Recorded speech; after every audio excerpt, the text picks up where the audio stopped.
네, 할렐루야. 오늘도 믿음의 중심을 지켜 하나님을 예배하러 나온 모든 청년들, 예배자들을 주님의 마음으로 환영하고 축복합니다. 우리 옆 사람이랑 좀 인사할까요? 눈이 부시기 아름답습니다. 네. 네, 정말입니다. 여러분, 눈이 부시기에 아름다운 우리 청년들과 함께 예배할 수 있음이 날마다 감사이고 은혜인 것 같습니다. 오늘 우리에게 주신 하나님 말씀 보겠습니다. 오늘 우리에게 주신 하나님 말씀은 시편 23편 1절부터 4절까지의 말씀입니다. 시편 23편 1절부터 4절까지의 말씀을 한 절씩 교독하시고 마지막 4절은 합독하여 받도록 하겠습니다. 여호와는 나의 목자시니 내게 부족함이 없으리로다. 그가 나를 푸른 풀밭에 누이시며 쉴만한 물가로 인도하시는도다. 내 영혼을 소생시키시고 자기 이름을 위하여 의의 길로 인도하시는도다. 내가 사망의 음침한 골짜기로 다닐지라도 해를 두려워하지 않을 것은 주께서 나와 함께 하심이라. 주의 지팡이와 막대기가 나를 안위하시나이다. 아멘. 네, 오늘은 여러분 이전에 광고 드린 것처럼 특별한 강사님께서 또 하나님께서 우리 공동체에 강사님을 보내주셔서 귀한 말씀을 듣도록 하겠습니다. 제가 특별히 소개해 올리지 않아도 여러분 잘 아실 거라 생각합니다. 인도네시아 자카르타 국제대학 성립자이시고 또 열방의 선교사이신 이용규 선교사님께서 우리 공동체를 방문해 주셨는데요. 선교사님 나오셔서 말씀 전하실 때 하나님의 은혜를 충만하게 받으시길 바랍니다. 선교사님 환영하는 마음으로 하나님께 감사하는 마음으로 박수로 모시도록 하겠습니다.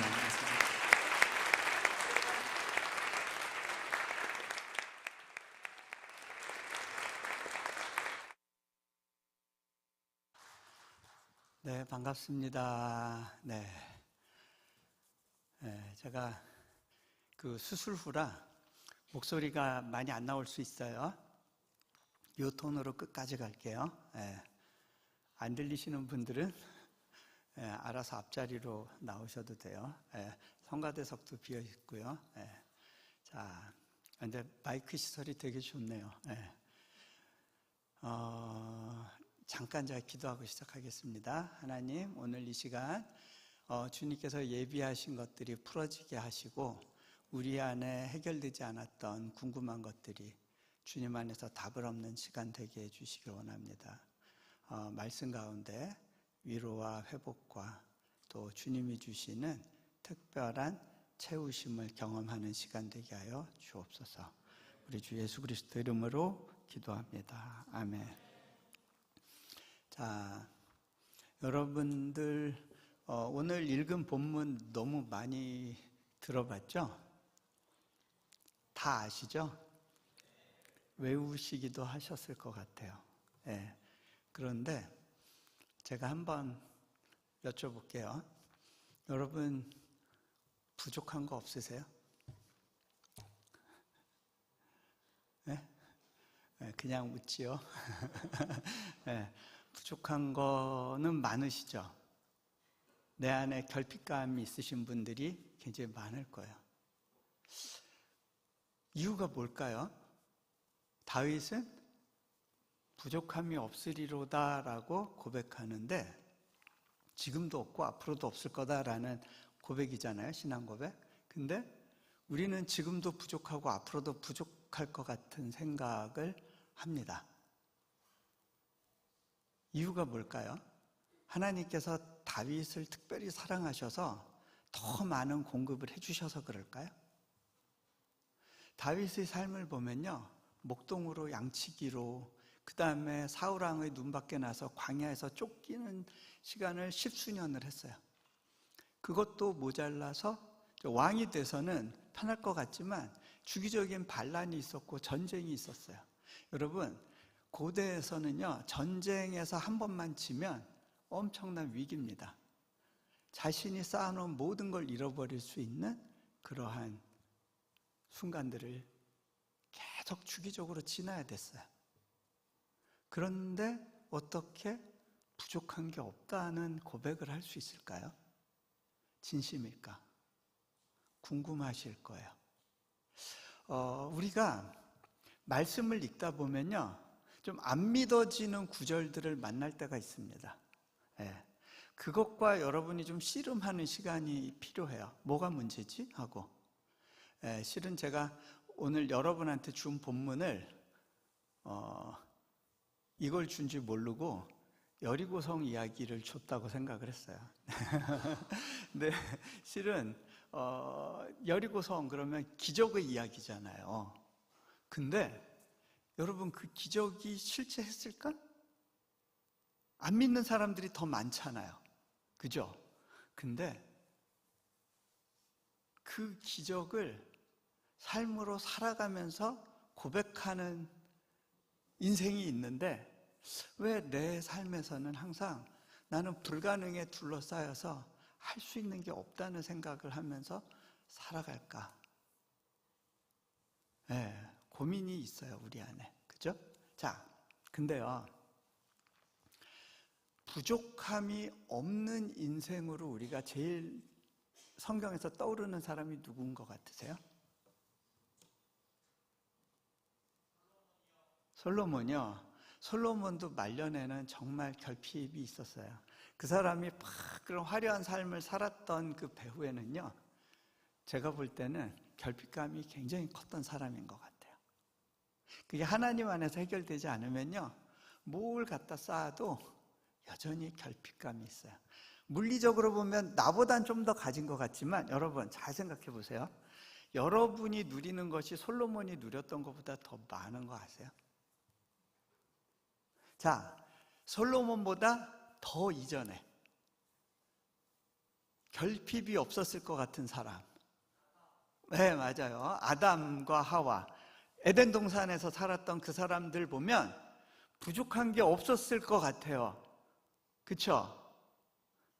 근데요, 여러분, 부족하냐 채워졌느냐의 기준이 물질에 있다고 그러면 제가 볼 때는 아담보다는 여러분이 가진 게 더 많아요.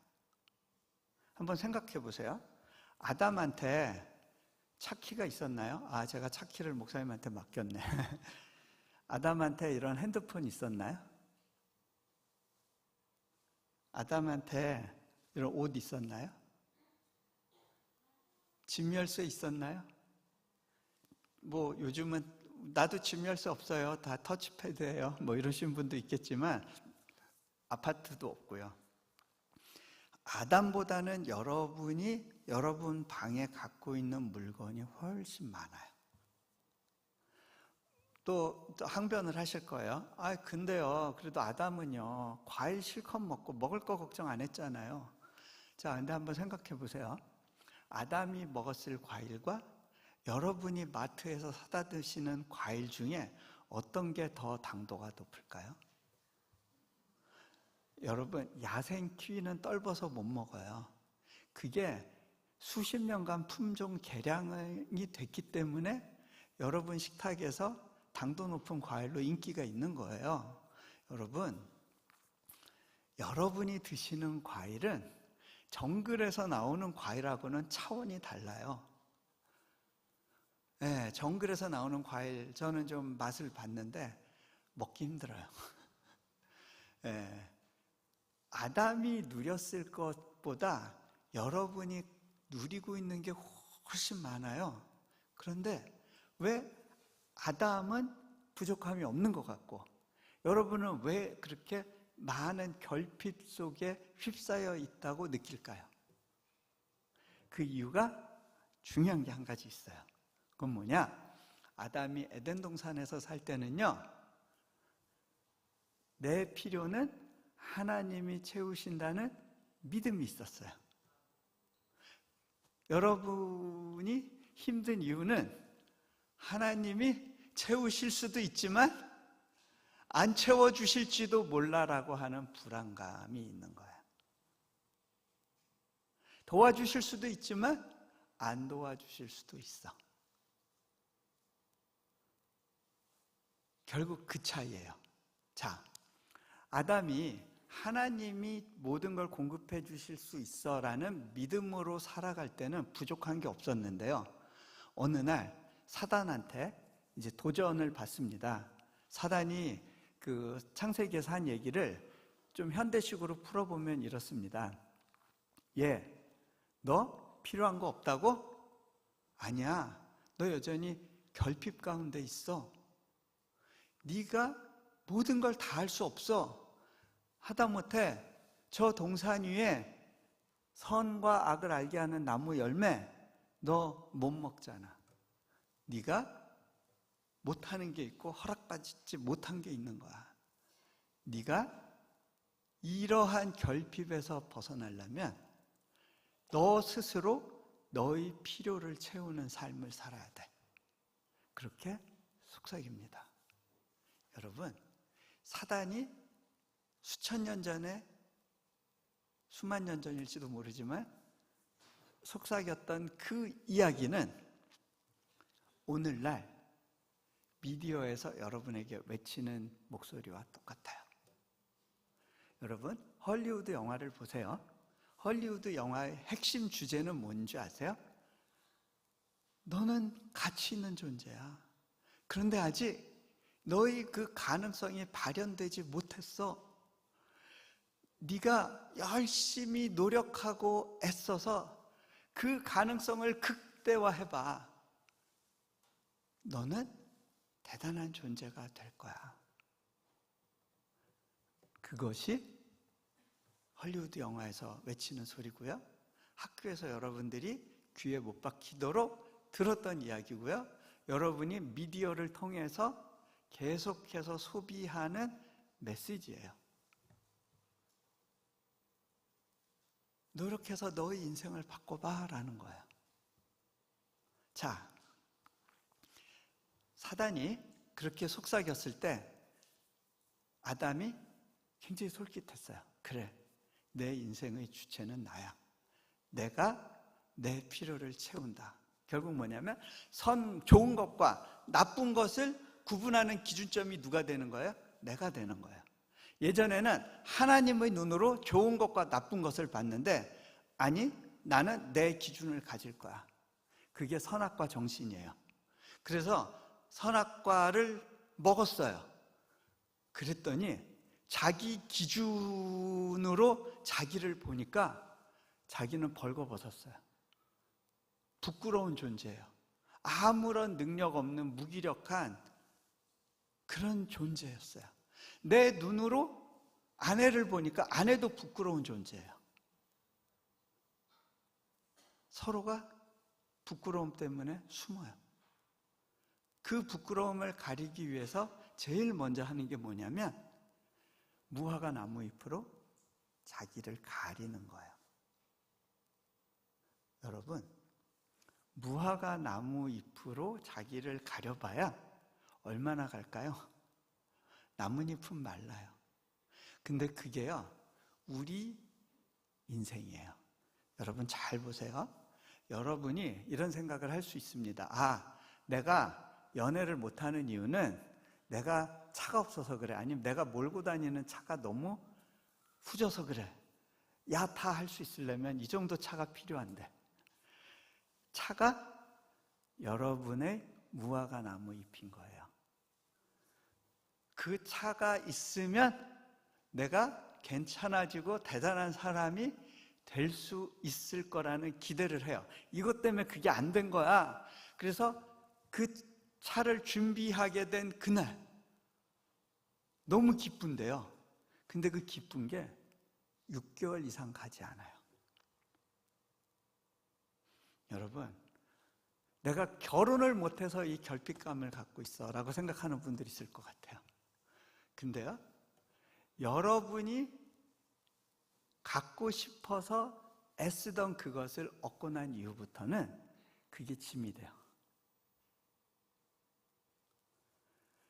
그것 때문에 불행하다고 느끼는 순간이 와요. 집이 없어서 그래. 집을 열심히 장만했어요? 그러면 그 장만하고서 10년 동안 행복감이 유지될까요? 아, 내가 학위가 문제야. 좋은 학위가 있으면 사람들이 날 부러워해주고 내가 인싸가 될 텐데. 근데요, 여러분, 저도요, 좋은 학위를 가져봤어요. 근데요, 그게 제 인생에서 저에게 만족감을 주지 못하더라고요. 여러분, 여러분이 부러워하는 누군가가 있을 거예요. 뭐 TV 연예인도 있을 거고요. 뭐 스포츠 스타도 있을 거고요. 재벌집 갑부도 있을 거고요. 그런데요, 저도 어떻게 하다 보면 그런 분들을 만날 때가 있어요. 근데요, 그분들을 보면요, 너무너무 불쌍하다는 생각이 들 때가 있어요. 어떻게 도와주면 좋을까를 고민하게 돼요. 여러분이 부러워하는 그 무언가를 가졌다고 하는 사람의 자리에 가면 여러분이 갖고 있는 그 결핍감이 해결되지 않아요. 그 여전히 여러분을 힘들게 해요. 자, 무화과 나무 잎으로는요, 자신을 가리는 것이 한계가 있어요. 내가 나를 보는 시각이 바뀌기 전까지는요, 나는 행복할 수가 없어요. 자, 그러면 다윗이 부족함이 없다고 고백한 그 환경은 어떤 환경인가? 한번 거기로 들어가 볼게요. 그 PPT 첫 번째 사진 좀 보여주세요.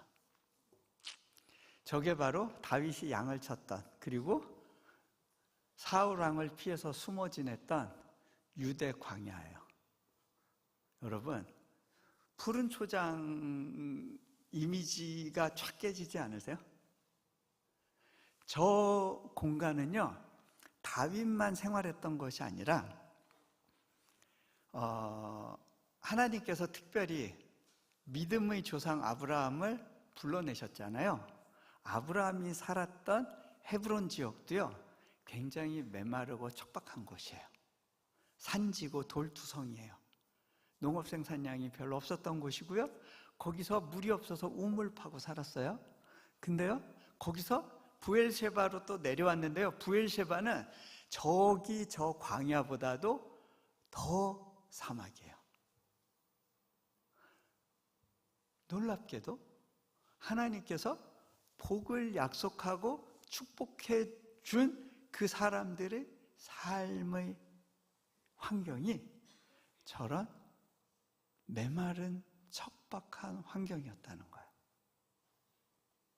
근데 신기하게요, 저런 메마른 환경에 있을 때 하나님이 보여요.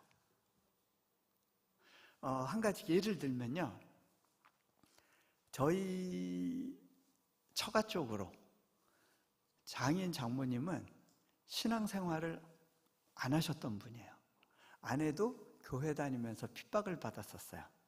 근데 저하고 결혼하고 난 다음에 선교사로 가니까 장인 장모님이 굉장한 배신감을 느끼셨어요. 저는 굉장히 나쁜 사위였어요. 네, 못된 사위, 나쁜 사위였어요. 네, 어쩌다가 저런 놈하고 결혼하게 돼가지고 이제 이런 상황이었던 거예요. 저희 아내와 저는 신앙생활을 하면서 이 처가를 생각하면 마음이 좀 아팠어요. 그런데 잘 나갈 때는 이분들이 하나님을 만날 기회가 없었어요. 장인어른이 뇌졸중 걸리시고 요양병원에서 임종하시기 전에 비로소 하나님을 믿기로 결정하셨어요. 예전에는요, 내 주먹을 믿지, 내 인생은 내가 개척하는 거야, 내 가정은 내가 지키는 거야, 그런 생각을 가지고 열심히 달려가셨죠. 운동도 열심히 하셨어요. 내 몸은 내가 지켜야 돼. 그런데 결국 자신의 노력이 무너졌던 그 자리에서 하나님을 향해서 손 내밀 수 있는 기회가 생긴 거예요. 광야가 하나님을 경험하는 공간이었어요. 그런가 하면요, 저희 처가의 처남이 손해 위축증이란 병이 왔는데, 이거는 불치병이고요, 소뇌가 운동을 관장하기 때문에 몸을 제대로 못 움직이는, 혼자는 생활할 수 없는 그런 사람이었는데 갑자기 심정지가 오고 호흡이 막히면서 응급실로 갔다가 의사로부터 곧 죽는다는 소리를 연거푸 총 3번을 들었어요. 6개월 동안.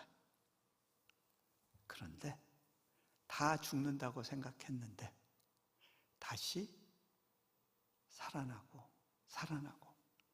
온몸에 막 주사바늘이랑 이런 것이 가득했었는데 하나씩 없어지면서 이제는 모든 줄을 다 빼는 상황이 됐어요. 근데요, 그 과정에서 저희 장모님의 신앙이 자라기 시작했어요. 옛날엔 제가 무슨 이야기를 해도, 하나님 이야기 무슨 얘기를 해도 못 알아들으셨는데 이제는 맞아, 그렇지 기적을 경험하시는 거예요. 아무런 도움받을 수 없는 목숨이 경각에 있었던 그 순간에 하나님이 어떻게 그 꺼져가는 등불을 살리시고 그 손을 받쳐서 보호하고 계시는지가 그제서야 보이고 느껴지는 거예요. 어머니가 감사를 회복하시고 기쁨으로 살아가기 시작하시는 거예요. 환경은 많이 바뀌지 않았어요. 아직 처남이 벌떡 일어나서 걷는 건 아니에요. 단지 그냥 몸에 붙였던 줄이 빠졌을 뿐이에요. 그런데 그게 장모님에겐 기적인 거예요. 그러면서 하나님을 경험해가요. 기적이 뭔지를, 삶 속에서 일어나는 기적이 뭔지를 배워가세요. 근데 그 환경이, 그 디폴트 환경이 바로 저런 광야라는 거예요. 저 광야에 1년에 비가 약간 와요. 겨울에서 봄 넘어가는 사이에 비가 조금 와요. 약간의 풀들이 돋아요. 하지만 여름 돼서 그 쨍쨍한 햇볕이 쬐면 모든 것이 다 말라버리고 생명이 없는 지역이 돼요. 저 공간이 하나님께서 믿음의 사람들을 훈련하면서 하나님을 경험하게 하시는 환경이었던 거예요. 다윗은 저 환경 속에서 부족함이 없으리로다라는 고백을 해요. 근데 그 고백을 하는 이유가요, 잘 보세요. 하나님께서 나의 모든 필요를 채워주시기 때문에 부족함이 없다고 고백하는 것이 아니라 여호와가 나의 목자라는 사실이 믿어지기 때문에 부족함이 없는 거예요. 아니 근데 여호와가 목자라는 게 그게 뭔데? 여러분들은 목자의 삶을 잘 모르죠. 그걸 조금만 설명할게요. 저희가 몽골에서 목회할 때는요, 우리 그 유목민인 몽골 사람들한테 농부의 씨 뿌리는 비유 이런 거 하면 졸려, 관심이 없어요. 근데 예수님이 여러분의 목자 되십니다 라고 이야기를 했더니 목자? 그래요? 알았어요. 더 설명 안 하셔도 돼요. 오늘 공부 끝. 이해했대요. 그분이 내 목자면 난 이제 안심해요. 자, 목자가 누구길래, 뭐길래? 자, 우리 이제 광야의 삶으로 좀 들어가 볼게요. 보세요. 다음 장면. 네. 광야에서는요, 저런 광야는요, 소나 말은 못 살아요. 왜? 소나 말은 풀이 길어야 돼요. 근데요, 양하고 염소는 약간의 풀만으로도 살아남을 수 있는데, 또 양하고 염소하고 먹는 풀의 그 방식이 달라서 양은 땅 위에 솟아난 풀을 먹는데요, 염소는 땅 속 깊숙한 곳에 있는 뿌리까지 캐요. 그래서 양과 염소는 한 곳에서 키우면 양이 굶어요. 여러분, 마지막 때에 예수님께서 양과 염소를 나누신다 그랬잖아요. 두 떼로. 이 유대 지역의 목자들은요, 아침마다 양과 염소를 나눠요. 왜? 양들이 먼저 풀 좀 있는 데 가서 뜯고 염소들은 풀이 더 없는 데 가서 뜯게 하기 위해서요. 왜? 생존을 위해서. 저기에 양과 염소들이 저 풀 없는 지역에 풀을 찾아서 헤매면서 가끔가다 바위에 이렇게 지중해에서 불어온 바람이 습기가 있으니까 그게 이제 바위에 닿으면 이슬 같은 게 맺히거든요.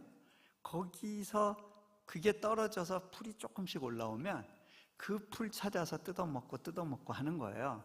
그래서 저 광야에서 저렇게 양과 염소들이 살아가요. 자, 다음 장면.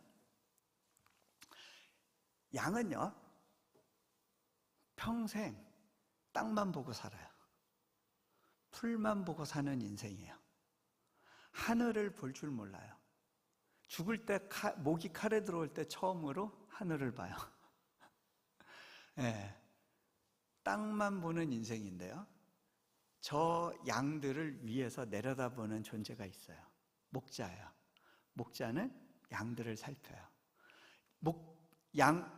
목자는 양들을 살피는데 양들은 목자의 존재를 의식하지 못하고 풀만 찾아 헤매요. 자, 저 언덕을 보면요, 언덕에 줄이 이렇게 가 있는 거가 보일 거예요. 저 줄이 뭔지 아세요? 저게요, 수천 년 동안 목자가 양을 데리고 돌고 돌면서 만든 길이에요. 그런데 저 길은요, 둘레둘레 돌아가요. 아니, 좀 산등성이로 이렇게 쫙 한 번에 올라가는 길 없어? 요즘 세상에서는 뭔가 이렇게 스피디하게 바로 정상으로 갈 수 있으면 좋겠는데, 그런데요, 저 목자와 양의 걸음을 보면 저 둘레길을 뱅글뱅글 돌아요. 양들 입장에서 속 터질 때가 있을 거예요. 열심히 목자 따라갔는데 겨우 한 단계 올라왔어? 한참을 또 몇 날 며칠을 돌았는데 여전히 제자리네? 뭐야? 이 목자 믿을만 한 거야? 목자가 제대로 나한테 길 안내를 하는 거야? 의구심이 들 수 있어요. 그런데요, 오늘 다윗이 고백한 의의 길로 인도하시는 도다의 이 의의 길은요, 바로 저 광야에 난 돌고 도는 라운드 패스, 저 둘레길인 거예요. 다윗은 왜 저것을 의의 길로 표현했을까요? 다윗이요, 인생에서 단번에 정상으로 올라갈 수 있는 기회가 몇 번 있었어요. 사울왕한테 쫓길 때 굴속에 숨었어요. 사울왕이 들어와서 볼일 보고 있었어요. 그 따르는 신하들이 한 방에 죽여버리고 끝냅시다 그랬어요. 정말 그럴 기회가 눈앞에 왔는데 그 사람을 죽이지 않아요. 왜? 빨리 정상으로 올라가는 길이 자신의 삶의 목표가 아닌 거예요. 그죠? 그 목자를 따라서 뱅글뱅글 도는 그 인생의 둘레길을 따르기로 결정한 거예요. 그렇기 때문에 자신의 손으로 하나님의 기름 부은 자를 제거하기보다는 하나님이 해주시기를 맡기고 그저 목자를 따르는 의의 길을 선택한 거예요. 망할 것 같은 길인데요, 저 길을 따른다고 해서 망하지는 않더라고요. 자, 다음.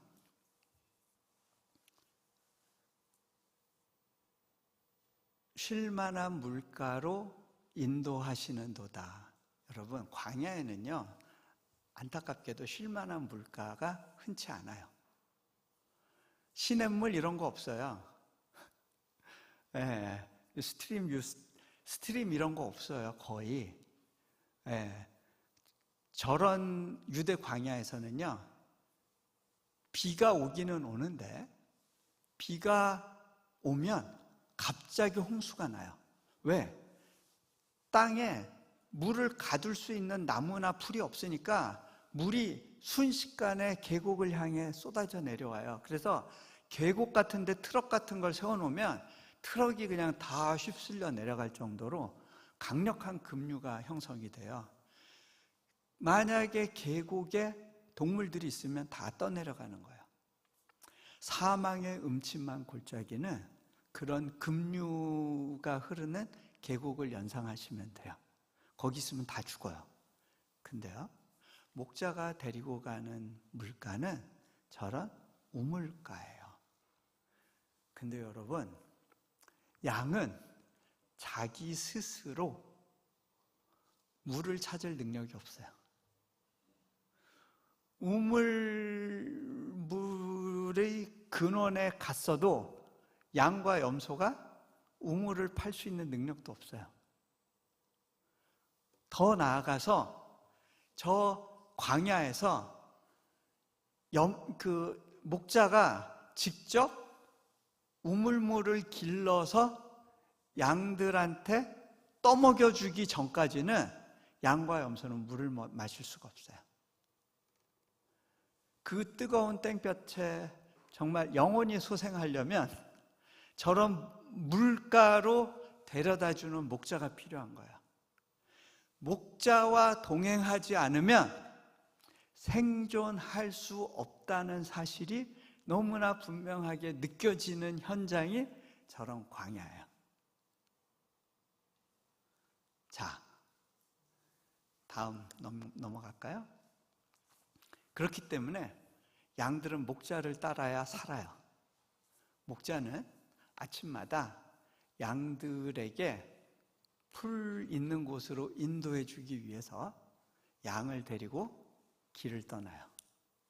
아침에 목자들이 이제 우리에서 양을 꺼낸 다음에 각자 자기 양들이 있을 거 아니에요? 꾸룩꾸룩 뭐 이런 소리를 내요. 목젖으로. 그러면 양들이 목자한테 모여요. 새끼 양도요, 태어난 지 얼마 안 된 놈도 목자의 소리를 알아요. 자기 목자 소리를 분별해요. 그래서 저 목자가 앞서가면서 꾸룩꾸룩 소리를 내면 양들이요 찰찰찰찰찰찰 따라요. 자, 예수님이요 이 장면을 이제 묘사를 해요. 다음 장면 보세요. 뭐라고 설명하시느냐면, 목자들이 자기 양을 다 내놓은 후에 앞서가면 양들이 그의 음성을 아는 거로 따라오대. 여러분, 양은 목자의 음성을 들어요. 지금 이 시간에도요, 양은 목자의 음성을 들어요. 이 설교 중에 목자를 기억하고 믿음의 반응을 해요. 자, 다음. 또 이렇게 이야기합니다. 예수님이 내 양은 내 음성을 들으며 나는 그들을 알며 그들은 나를 따르느니라. 다음. 그 예수님께서 자신을 따르는 양들을 염두에 두시고 이런 선포를 하십니다. 내게 오는 자는 결코 줄이지 아니할 터이요 나를 믿는 자는 영원히 목마르지 아니하리라. 여러분, 엄청난 선포입니다. 목마르지도 않고 줄이지도 않을 거래요. 근데요, 문제가 있어요. 예수님이 이렇게 하신 말씀이 안 믿어진다는 거예요. 그죠? 여러분이 힘든 이유가 뭐예요? 여러분 인생이 힘들고 내일 일이 걱정되고 부담되고 오늘 너무 우울하고 내가 이 세상에서 제일 불쌍한 것 같고 외롭고 막막하고 왜 그래요? 저 말씀이 믿어지지 않는다는 거예요. 저도요, 저 말씀이 믿어지기까지 시간이 필요했어요. 저에게서도 인생의 광야가 여러 번 있었어요. 첫 번째는 이제 보스턴이라는 환경이었어요. 저는 이제 하버드 대학교에서 박사과정을 공부했는데 그때가 저에겐 광야였어요. 재정적으로나 여러 가지로 제가 너무 미약하고 준비가 안 됐다고 느껴지는 시간들을 지나야 됐어요. 그 시기에 아내가 이제 하나님께 기도했을 때 하나님이 주신 마음이 있어서 아내도 박사과정을 하도록 어플라이를 제안을 했는데, 아내가 박사과정 어플라이하고 장학금이 나올 줄 알았는데 장학금이 등록금의 3분의 1만 면제예요. 그러니까 아내가 막 마음이 위축이 됐어요. 새벽마다 기도하러 갔어요. 기도하고 와서 어느 날 저한테 이러는 거예요. 여보, 우리 양가 부모님이 재정적인 능력이 없다는 사실이 참 감사하다는 생각이 들었어요. 여러분 부모님이 능력 없는 거에 대해서 감사해 보신 분 있어요? 제가 도대체 아내가 무슨 이유로 저렇게 황당한 얘기를 하는 거지? 해서 그 이유가 뭐냐고 물어봤어요. 그랬더니 아내가 이렇게 얘기해요. 양쪽 집안으로부터 오는 도움을 구할 수 없기 때문에 내가 오직 하나님으로부터 오는 도움만을 바라고 기도할 수 있기 때문이에요. 여러분,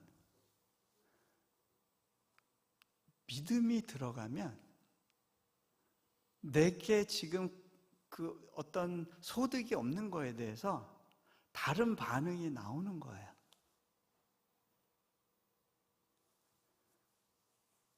저희가 이제 몽골에 2년간 선교하러 가기로 했을 때, 제가 좀 길게 해도 되는 건가요? 여러분 뭐 뒤에 약속 없어요? 네, 오늘 왠지 좀 길어질 수도 있겠네. 네, 날이면 날마다 오는 날 아니에요. 자, 긴장. 여러분이 눈 또릿또릿하게 하면 내가 빨리 끝낼 수 있어. 말이 빨라지니까. 안 그러면 계속 느려질 거예요. 자, 몽골에 선교사로 들어갈 때 재정 약속이나 후원이 없었어요. 그런데 걱정이 안 됐어요. 세계에서 가장 비싼 물가로 사람들이 살아야 되는 보스턴 땅에서도 하나님의 공급을 경험했는데, 몽골 같은 물가가 싼 지역에서 굶기시지 않겠더라고요.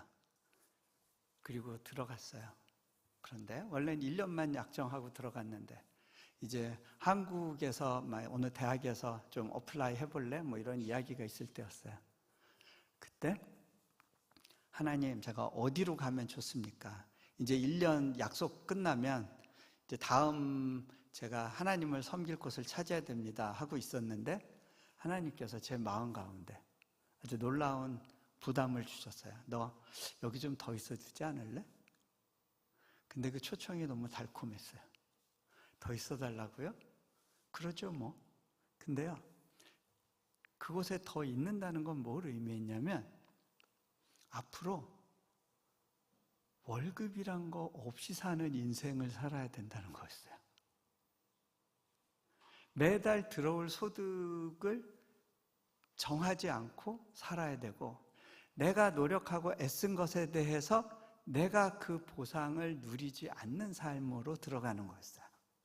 그동안 내가 계획하고 살아봤던 삶의 방식하고는 전혀 다른 삶의 틀 속으로 들어가는 거였어요. 근데 그때 그렇게 살아보겠다는 마음에 도전이 있었어요. 자, 그리고 제가 벌써 20년이 넘은 삶을 살아왔어요. 저 얼굴 보세요. 굶은 얼굴인가요?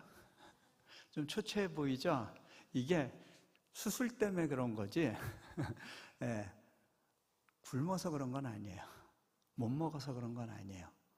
오늘도 하루 아침 점심 다 먹었어요. 저녁도 먹을 걱정 안 하고 살 것 같아요. 공급이 있어요.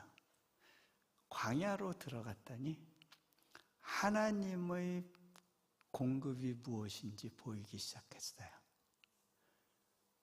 몽골에서 잘 지냈다가 하나님께서 인도네시아로 들어가도록 하셨어요. 잘 읽어놓은 거, 대통령까지 알고 지내는 아주 그냥 몽골에서는 뭐든지 할 수 있을 것 같은 그런 상황 속에서 다시 맨 땅에 헤딩하듯 인도네시아로 들어갔어요. 하나님이 인도하신다고 믿었을 때 그 길이 좁고 돌아가는 길이겠지만 믿음의 선택을 하고 걸어봤어요. 그러던 중에 거기서 하나님께서 대학을 세우라는 도전을 주셨고 세계 최대의 무슬림 인구를 보유한 그 나라에서 기독교 정신으로 교육하는 대학을 세우고 초중고등학교를 세우고 유치원을 세우는 사역으로 제가 헌신하게 됐어요. 근데요, 하나님이 사명을 주시면서 처음에 돈까지 같이 주시면서 설득하시진 않아요. 그렇죠? 꿈만 주세요, 처음에는. 그것을 어떻게 수행해야 될지에 대해서는 아무런 힌트도 주시지 않아요. 그런 상황 가운데 던져놓으시는 게 1번이에요. 불가능한 상황 속에 둘러싸이게 하세요. 여기서 뭘 해도 안 되겠다. 무슨 돈을 쏟아붓든지 여기서는 아무것도 할 수 없겠다 하는 상황들을 지나가게 하세요. 물론 저는 하나님이 주시는 공급은 경험했고 믿었어요. 하지만 그거는 제 삶의 바운더리에서 제 필요를 채우는 것이었는데 이제는 수많은 학생과 교수들의 필요를 채워야 되고 대학을 세우는 상황이기 때문에 이거는 또 다른 차원의 도전이었어요. 할 수 있는 게 없는 상황 가운데 던져진 거예요. 또 다른 광야였어요. 그런데 하나님께서는 그곳에서 건축을 시작하도록 도전하셨고 그렇게 건축을 준비했어요. 하나님은요, 명령은 하시지만 돈, 현금을 이렇게 쥐어주고 계좌에 뭘 쌓아놓고 시작하게 하시진 않아요. 믿음의 선택과 하나님의 공급 사이에는 거리가 있어요. 그리고 이게 우리가 원하는 타이밍에 메꿔지는 것이 아니에요. 철저하게 하나님의 계획 가운데 있으니까 이 부분에 대해서 온전한 맡김이 없으면 제풀에 지치고 쓰러져요. 자, 재정이 안 들어오는 가운데 건축을 시작해야 됐어요. 50억짜리 공사였어요. 어마어마한 재정이었어요. 보통 교회는 그래도 매달 들어오는 헌금이 있잖아요. 저는 헌금도 없어요. 아무도 도와주겠다는 사람 없는데 건축을 시작해야 되는 상황이었어요. 50억 공사에 5억 갖고 시작했어요. 점점 쪼들리는 시간이 오니까 망할 것 같더라고요. 여러분, 한 40억 원 빚지면 이게 메꿔질 거란 생각이 들어오세요? 상상을 초월하잖아요. 제가 40억 재정을 놓고 하나님, 이거 어떡하죠? 사람들은 다 저만 바라보고 있는데 지금 제 책상에 인보이스가 쌓여 있는데 이거 어떡하죠? 하나님, 저는요 시간이 가는 게 너무 힘들어요. 왜? 하루에 10,000불씩 필요하다고 그럴 때였어요. 저한테는 그 돈이 없거든요. 그러니까 이제 하나님, 저는 연말이 오는 것도 싫고요. 크리스마스도 안 왔으면 좋겠고요. 너무 힘들어요. 막 투덜투덜 대고 있었어요. 이 하나님께 무슨 말까지 했냐면, 하나님, 이거 좀 받아보세요. 보스는 하나님이고요. 저는 대리인인데 생각해보니까 책임은 내가 다 지는 것 같아요. 아니, 이 돈 못 낸다고 소송 걸려서 감옥 가게 돼도 내가 가지 하나님 가는 거 아니잖아요. 아니, 책임은 보스가 져야지 보스가 아닌 쫄따구가 책임 다 지면 그거 어떡해요? 어떻게 좀 해보세요. 좀 받아보세요. 이렇게 올려버리면 뭐예요? 다 땅으로 떨어져요. 제 책상 위로 다시 떨어져요. 봐요. 결국 다 내 책임이네. 하나님이 보스 아니네. 제가 막 투덜투덜 됐어요. 이게 이 땅에서 결핍감 가운데 살아가는 사람의 한 모습이에요. 액수가 크니까 저도 동일한 결핍감에 빠졌어요. 그때 하나님께서 제 마음 가운데 울림을 주셨어요. 예, 너 그 부담 가운데서라도 좀 웃으면서 살아보지 않겠니? 한 40억 빚지고 웃어져요? 근데요, 저는 그때 그 울림 가운데 도전을 받았어요. 그래, 한번 믿음으로 맡겨드리자. 그리고 나는 내가 할 일을 하자. 웃으면서 기쁘게 걸어보는 거예요. 예전에는요, 제가 하버드 다닐 때만 해도요, 투덜이었어요. 그래서 제 별명이 예전에 이제 서울대학교에서 공부할 때는 제 별명이 투덜이 스머프였어요. 스머프 아세요? 네. 투덜투덜 싫어, 난 안 해, 뭐 이런 스타일이었어요. 근데 하나님이 저를 바꾸시는 거예요. 계속 스트레칭, 뱁새 황새 만들기 프로젝트라고 아세요? 다리 찢기. 다리 찢으면 아픈데요, 그러면서 믿음의 다리 찢기가 되는 거예요. 제가 생각해 보니까 어차피 저한테 들어오는 돈은 다 나갈 건데, 근데 기쁘게 살려면 나도 그냥 같이 때려 먹어야겠더라고요. 그래서 하나님, 저도 같이 때려 먹을 거예요. 그리고 우리 사역자들 불러서 고기 사주고, 아내 불러서 맛있는 거 먹으러 가고 데이트하고 그러면서 돈 쓰고 살아봤어요. 안 망하더라고요. 계속되는 공급이 있는 거예요. 1원 한 장 빚지지 않고 건물이 완공됐어요. 지금 5번째 건물 짓고 있어요. 4번째 건물 지을 때 건축 시작하겠다고 선포하고, 그때 막 40억 재정 중에 20억 정도 채워지고 20억 정도가 모자랄 때였어요. 하여간 건물 하나 지을 때마다 몸살을 하니까 하나님, 저 못해요 하는데 결국은 떠밀려서 또 하고 있어요. 근데 이 20억은 또 어떻게 메꿔야 되나 하고 기도하고 있었어요. 그런데 하나님은 저보고 그 일 그만하고 안식년 가라시는 거예요. 제가 우리 사역자들한테 얘기했더니 다들 난리가 났어요. 아니, 책임 회피라고 막 뭐라 그러는 거예요. 제가 그래서 이렇게 얘기했어요. 그동안은 하나님께서 제 믿음만 성장시켜 주신 것 같아요. 이번엔 여러분들 차례입니다. 그리고 과감하게 안식년을 떠나버렸어요. 근데 이 물귀신들이 있어요. 다음 달 현금 바닥나는데 계획 있습니까? 계속 메시지가 와요. 그런데 하나님은요, 꼭 돈 안 나올 교회만 가서 말씀을 전하래요. 네 일 하지 마라, 내 일 해라. 너 거지로 부른 거 아니다. 하나님 알았어요. 그러고 저는 그냥 하나님 일 하면서 시간을 보냈어요. 누가 이기나 보자. 끝까지 일 안 하고 또 돈 달라 소리 안 하고 버텼어요. 네.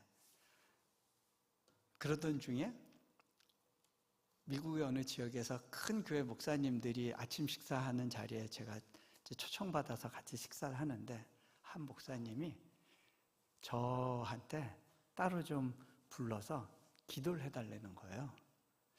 왜 굳이 저를 불러서 기도해달라고 그러세요? 그랬더니 선교사님이 갖고 있는 그 평안과 여유가, 그 배경이 너무 궁금했다는 거예요.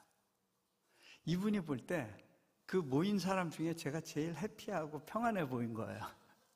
20억 빚쟁이가 제일 평안해 보이니까 궁금했겠죠. 근데요, 제가 보면요, 세상이 보는 이 일반적인 기준으로 이렇게 평가를 하면요, 이분들은 저보다 부러울 게 없어야 되는 분들이에요. 월급도 계속 받죠. 생활에 어려움 없죠. 저같이 이렇게 빚지고 있지 않죠. 근데 이분들이 볼 때 제가 뭔가가 있는 거예요. 여러분, 왜 이게 있는지 아세요?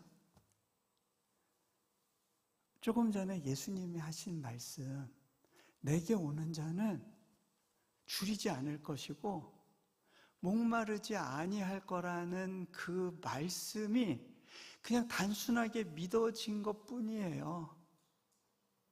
그래서 그게 믿어지는 인생과 믿어지지 않는 인생 사이에 넘을 수 없는 강이 있어요.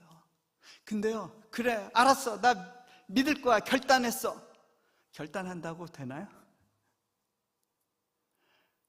어떻게 하면 그 믿음이 들어올까요? 그 이야기 조금만 더 할게요. 네. 자, 다음 사진 좀 보여주시겠어요? 광야에 풀 없는 데서 살다가 저기 보면 푸릇푸릇하잖아요. 저런 좀 풀 많은 데 오면요, 양들이 정신이 나가요. 막 풀 찾아 헤매요. 그때는 목자의 소리가 안 들려요. 3, 4, 5 흩어져서 막 그렇게 막, 여러분, 풀 없는 데서 양들이 잃어버려지는 게 아니라 저렇게 풀 좀 있는 데서 양들이 분실되기 시작해요. 네. 다음 장면. 제가 양과 관련된 다큐멘터리를 보다가 거기서 캡처한 장면인데요. 저기 보면 저기 희끗희끗한 나무 사이에 희끗희끗한 게 양들이에요. 양떼가 목자가 끄룩끄룩 하는 소리를 따라서 이동을 하고 있어요. 꺽꺽 뭐 이런 소리. 근데 저기 양 한 마리가 따로 떨어져 나왔어요.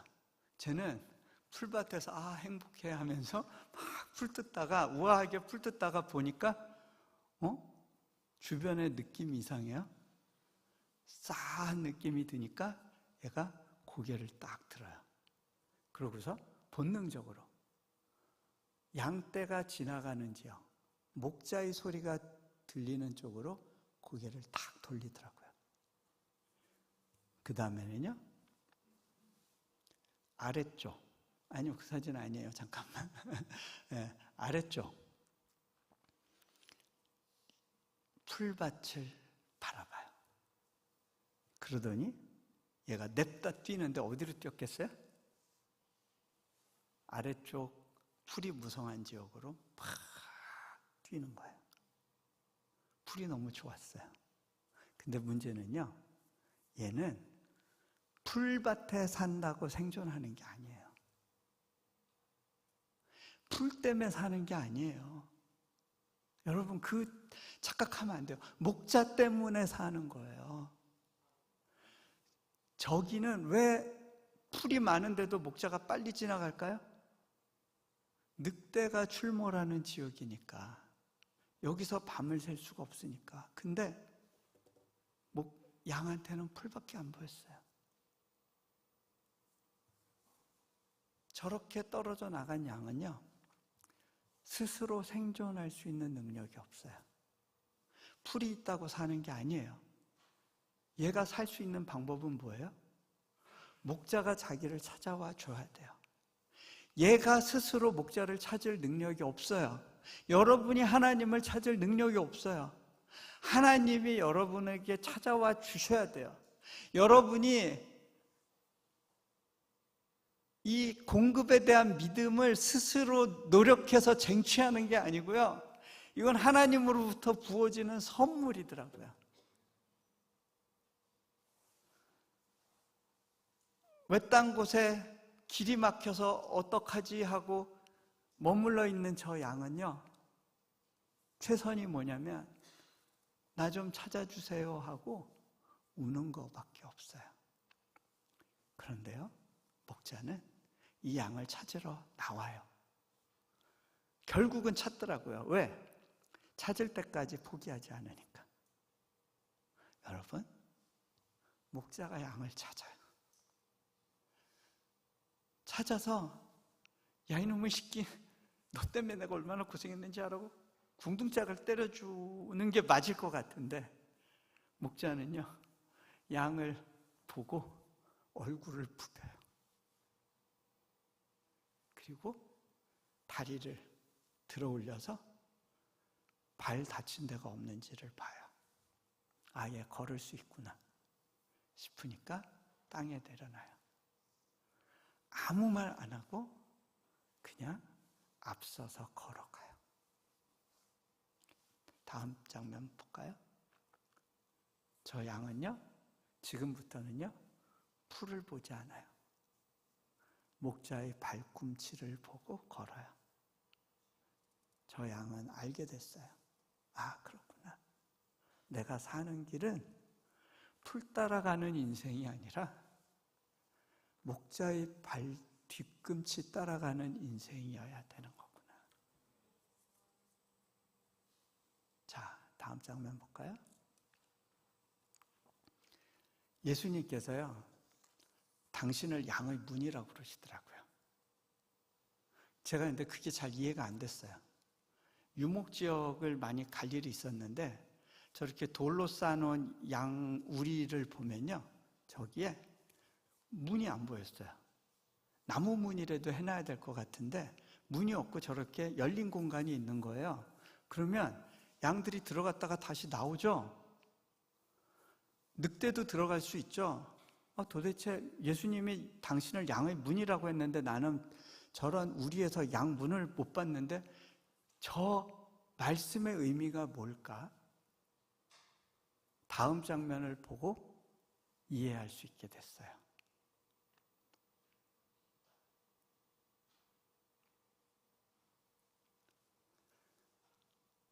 저게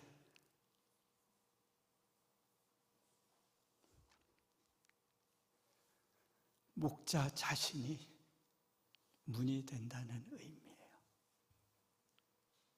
양이 우리에 있을 때 목자는 텐트에서 발 뻗고 자는 것이 아니라 저 몸으로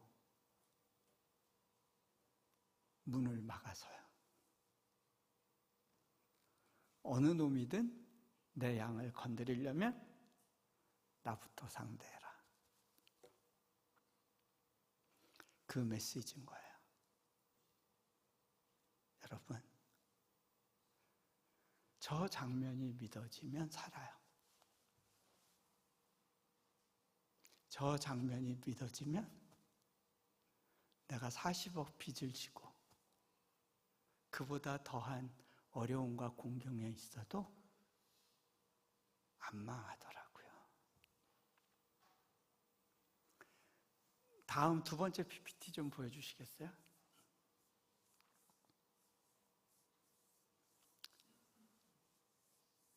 제가 2012년 인도네시아에 들어가서 저 캠퍼스 부지를 봤을 때 허벌판이었어요. 진흙이 얼마나 두터운지 무릎까지 진흙이 있었고 주변으로 길이 나지 않았기 때문에 저 부지까지 들어가는데 많은 고생을 해야 됐어요. 저기에 뭐가 들어설 수 있을까? 아무런 기대를 할 수 없는 공간이었어요. 그런데 하나님은 그 땅에 대학 첫 번째 건물을 지으라고 도전하셨어요. 건물 설계가 나왔을 때 시에서 길을 놔줬어요. 기가 막힌 타이밍이었어요. 제가 이 사역이 실제로는 가능하지 못할 것 같다라고 하는 확신이 있었어요. 이 사역이 불가능할 수밖에 없는 12가지 이유가 있었어요. 그런데 어느 날 보니까 하나님께서 그 12가지 모든 장벽을 넘어가게 하셨다는 걸 알게 됐어요. 지금은 많은 학생들이 들어와서 영어로 교육을 받고 정말 크리스찬 인재로서 성장하는 멋진 대학이 되어가고 있어요. 다음 장면 보시겠어요? 제가 저희가 4년 전에 찍은 사진이에요. 지금은 여기에 건물이 더해졌어요. 그 다음 건물 보시면요, 저 건물이 제가 안식년 가기 전에 선포하고 간 건물이었어요. 제가 안식년 돌아왔을 때 건물이 완공됐어요. 하나님은 제 도움 없이 건물을 지으신다는 것을 우리 사역자들이 좀 알았으면 좋겠는데 여전히 다 모르는 것 같아요. 제가 막 그 안식년 동안에 재정 모으러 열심히 다니고 분주하게 일했을 거라고 생각을 해요. 물론 그렇게 생각해 주셔서 고맙긴 한데 그분들 믿으면 도움이 안 되는 것 같아요. 지금 5째 건물이 제가 나와서 이렇게 수술받고 있는 동안 잘 지어지고 있어요. 저 배후에 어마어마하게 큰 몰이 들어오고요, 현대 자동차, 전기차 공장이 들어오고요, 세계 각종 기업들의 최첨단 설비들이 들어오고요, 아마존과 마이크로소프트 데이터 센터가 학교 바로 뒤에 어마어마한 규모로 건설되고 있어요. 천지개벽이 일어나고 있어요. 하나님은요, 그 모든 결과에 대해서 저한테 설명하고 그리고 나서 저를 설득하시는 게 아니에요. 믿음으로 걸어보지 않겠니? 목자를 따라서 한 걸음을 내딛어 보지 않겠니? 그 다음은 내가 하는 거야. 그래서 온전히 제 삶을 의탁하고 그 길을 걸어봤어요. 그곳에서 저는 남들은 알지 못하는 하나님의 비밀을 배우게 됐고 특별한 기적을 경험을 하게 되는 거예요.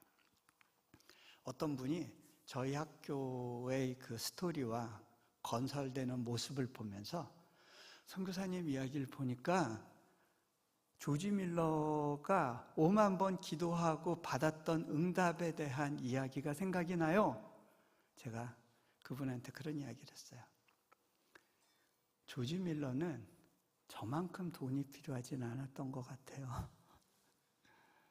네, 여러분, 제가요, 내가 이렇게 했더니 잘 됐어, 이런 이야기 하려는 게 아니에요. 오늘 원점으로 돌아갈게요. 이런 일이 허락되어 있으면 내가 더 행복하고 이런 일이 이루어지지 않으면 덜 행복한 것이 아니에요. 내가 저런 일이 벌어지고 나면 내가 빵빵하게 자존감이 올라가고 저런 일이 일어나지 않으면 결핍감에 시달리는 게 아니고요. 오늘 다윗이 고백한 그 고백, 여호와는 나의 목자시니 내게 부족함이 없으리로다.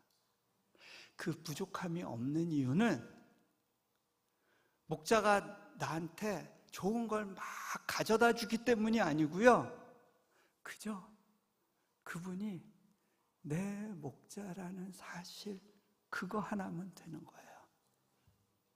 그게 믿어지는 게 은혜고 기적이더라고요. 같이 기도하겠습니다. 눈 감으시고요.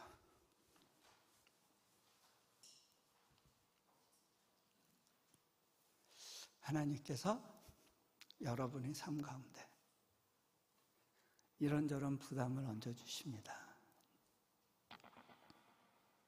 다양한 눌림이 있고 내일을 생각하면 먹먹하고 앞이 보이지 않는 것 같고, 하나님 왜 나한테만 이러세요?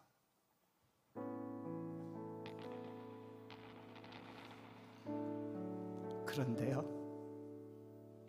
그 환경이 여러분을 위해서 선택된, 여러분의 믿음을 훈련하기 위해서 하나님께서 예비하신 광야 세팅이에요. 성경의 모든 인물들이 경험하고 지나갔던 믿음으로 하나님이 보일 수 있는, 내 노력으로 결과를 만들어낼 수 없는 그저 절대적으로 목자를 의존해야만 살아갈 수 있는, 내일 일을 내 스스로 개척할 수 없는 그런 환경 속에서 하나님은 선악과 정신에 찌들어 있는 우리를 하나님을 따르는 자로 바꿔가기를 원하세요. 내 의지로 사는 삶이 아니라 하나님의 소망과 기대로 사는 삶으로 바꿔가기를 원하세요.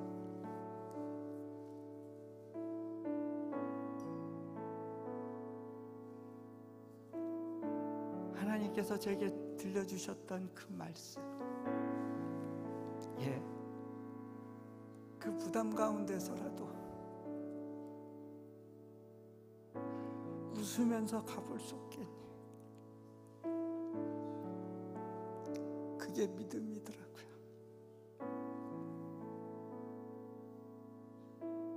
그리고 그 길 그렇게 웃으면서 갈 수 있겠다는 그 마음의 도전이, 그게 은혜더라고요. 무언가가 해결되고 이루어져야 부족함이 없는 게 아니더라고요.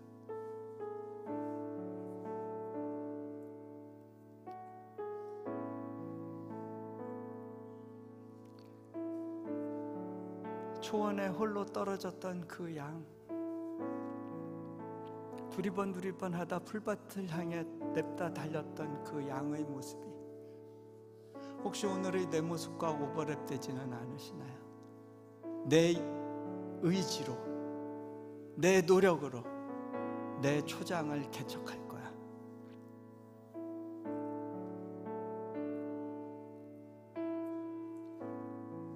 그 양은 목자를 불러야 살아요. 그것만이 살 길이에요. 나를 기다리시는 그분, 양의 우리의 자신의 몸으로 막아서서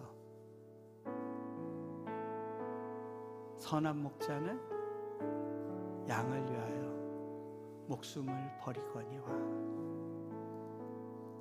말씀하시는 그 목자,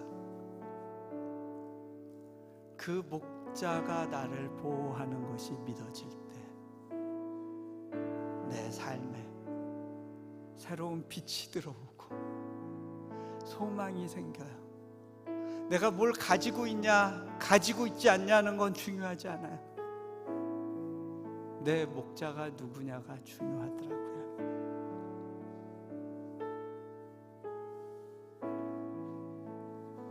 나의 목자가 나의 자존감이 되는 삶, 나의 목자가 나의 안정감이 되는 삶, 그 삶으로 주님이 여러분을 초청하십니다. 믿음의 고백을 올려드리시지 않겠습니까? 잠시 각자의 목소리로 주님께 고백하면 좋겠습니다. 같이 기도합니다.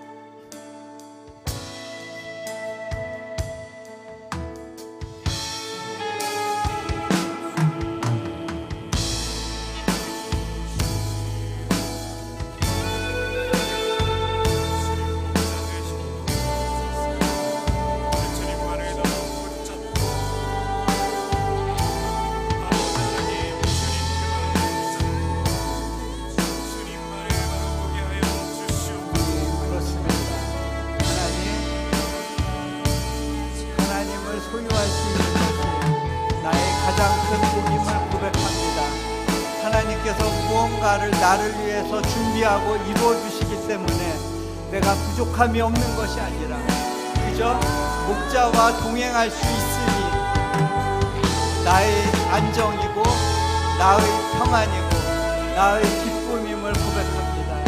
주님, 주님과의 그 동행을 온전히 이루기를 소망하고 주님 반응하기를 원합니다. 주님이 나의 목자여서 너무 감사합니다.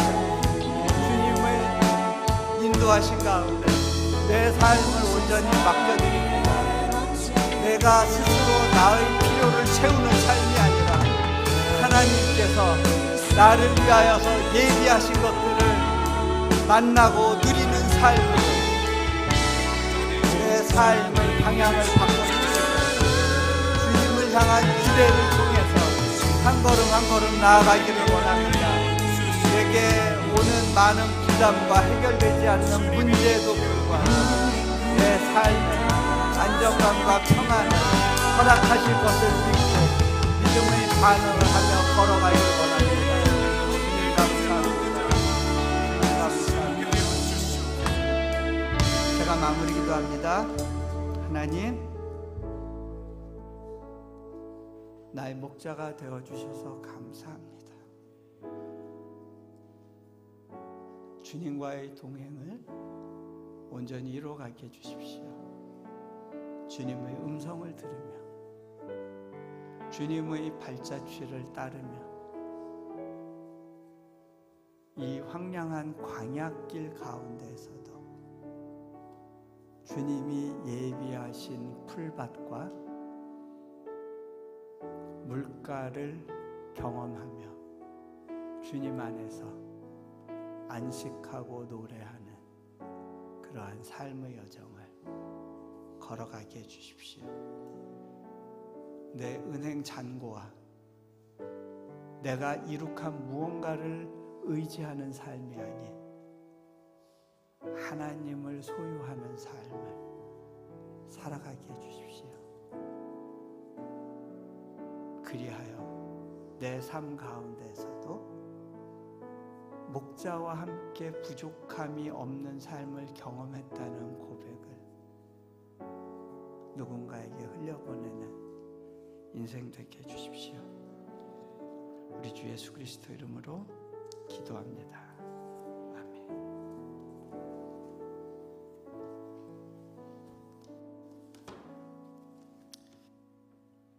함께 자리에서 일어나서 찬양 하나님 앞에 올려드리고 제가 마무리 축도하고 예배를 마치도록 하겠습니다. 주는 완전합니다. 함께 찬양합시다.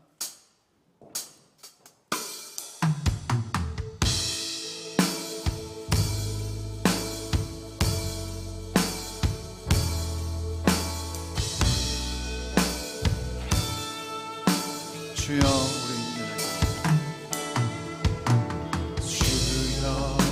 우리 연약합니다. 우리 오늘 두려워합니다. 주 뜻 이루며 살기에 부족합니다.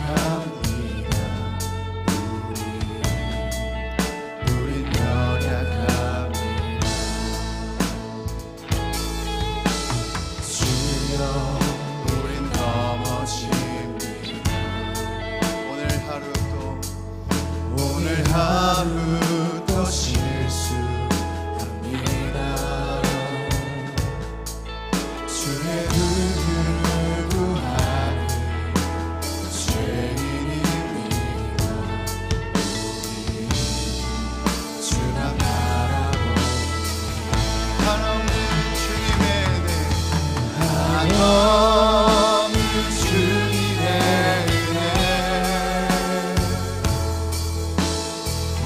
세상 위에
이제는 우리 주 예수 그리스도의 은혜와 아버지의 하나님의 극진하신 사랑하심과 성령의 내주 임재 동행 교통하심의 은혜가 오늘 말씀을 통하여 여호와는 나의 목자시니 부족함이 없으리로다. 우리가 푸른 풀밭과 쉴만한 물가에 있을 때만이 아니라 사망의 음침한 골짜기를 다닐지라도 하나님이 나의 목자이시기에 부족함이 없다 고백하기를 결단하고 살아내고 믿어지기를 갈망하는 모든 예배들 머리 위에 이제로부터 영원까지 함께 하시기를 간절히 축원하옵나이다. 아멘.